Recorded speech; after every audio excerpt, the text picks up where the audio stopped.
Ce mois-ci, c'est Mars Bleu, le mois de sensibilisation au dépistage du cancer colorectal.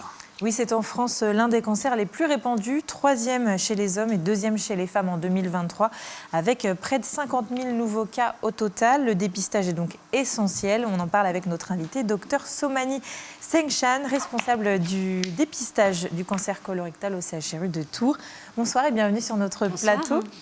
Alors le cancer colorectal, c'est aussi l'un des plus meurtriers, environ 16 000 décès en France en 2023. La raison, c'est qu'il est souvent détecté trop tard. Exactement. Le dépistage permet de détecter la maladie précocement et quand elle est détectée précocement, c'est 9 chances de guérison sur 10. Mais trop de personnes ne font pas le dépistage. Seulement une personne sur 3 est actuellement dépistée. Il faut donc ne pas hésiter à le faire. Et aujourd'hui, c'est très facile et c'est même gratuit. On peut le faire chez soi. Exactement. À partir de 50 ans, on reçoit une invitation de l'assurance maladie, mais même sans l'invitation, dès 50 ans, on peut se rendre chez son médecin, chez le pharmacien ou même le commander en ligne. Après un questionnaire médical, on voit si on est éligible, c'est-à-dire si le test est recommandé pour nous ou si un suivi plus spécialisé par un gastro-entérologue est nécessaire. Mais 80% de la population entre 50 et 74 ans est concernée par le test de dépistage qui se réalise à domicile. Parce que c'est un âge où on est plus à risque ? Exactement. Le nombre de cancers augmente à partir de 50 ans. 90% des cancers du côlon et du rectum se sont déclarés après 50 ans. Avant 50 ans, ce sont des histoires plus familiales ou génétiques. Si on est éligible, du coup, on doit commander un kit ? Alors, soit le médecin nous le remet lors de la consultation, ou le pharmacien, ou en effet, on peut le commander en ligne. Le kit est très simple, il se réalise à domicile, c'est 5 minutes de son temps tous les 2 ans. C'est pas très sexy, c'est un test de recherche de sang dans les selles.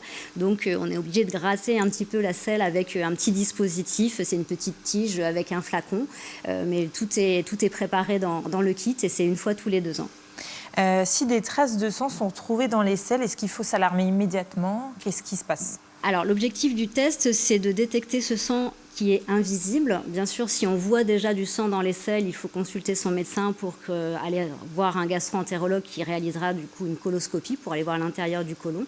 Si le test est positif, donc ce test qui permet de voir ce sang invisible, il est positif dans 4% des cas, donc tout le monde n'est pas positif, donc il faut aussi rassurer les téléspectateurs.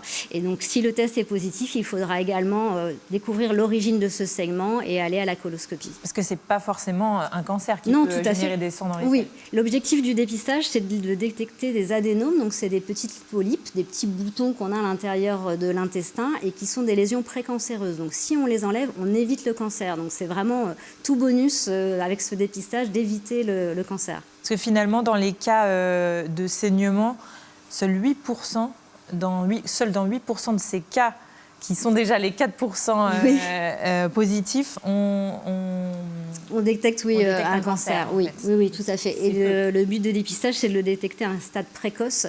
Et donc, il est traité plus facilement. Même parfois, lors de la coloscopie, on enlève la lésion et on est tranquille. Il y a la Ligue contre le cancer qui avait lancé, je crois, l'année dernière, la campagne de sensibilisation Va chier. C'est un peu provocateur, c'est pour interpeller. Est-ce qu'on voit que ces dernières années, il y a plus de gens qui font la démarche d'aller se faire dépister? C'est plus tôt? Oui, alors le test s'est simplifié. Avant, c'était sur 3 jours consécutifs. Donc, c'était un petit peu chronophage, un petit peu compliqué à caler dans l'emploi du temps. Maintenant, c'est plus qu'une fois tous les 2 ans sur une selle. On voit une augmentation, mais ça stagne. Une personne sur 3 seulement se fait dépister, donc il y a encore Pourquoi ça à mobiliser. C'est quoi la problématique? Alors c'est tabou, les selles, la manipulation. Alors il y a les hommes aussi qui sont invités à participer, et on sait que les hommes malheureusement sont un petit peu moins dans la prévention. Et puis si je ne sais pas, je n'ai pas la maladie. Donc c'est pour ça qu'il faut aussi rassurer. Ce n'est pas la coloscopie directement, et c'est aussi prendre soin de sa santé et en se faisant dépister. Si on a des antécédents familiaux, est-ce qu'on est plus à risque?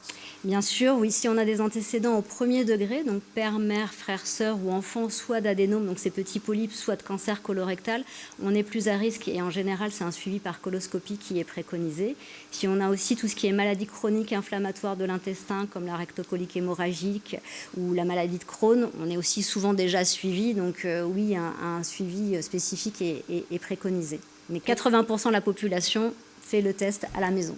Et si on n'a pas fait le test, mais qu'on constate du sang dans ses selles, il faut consulter. Est-ce qu'il y a d'autres signaux qui peuvent alerter ? Souvent, ils peuvent être un petit peu tardifs. C'est une modification du transit, soit constipation d'apparition récente sans autre cause particulière, ou diarrhée, douleur abdominale, fatigue, perte de poids. Mais bon, ce sont des signes qui ne sont pas très spécifiques du cancer colorectal. Pas non plus s'alarmer. Voilà, tout à fait. Et entre deux tests, en effet, bien sûr, s'il y a quoi que ce soit, du sang dans les selles ou autre, on consulte son médecin.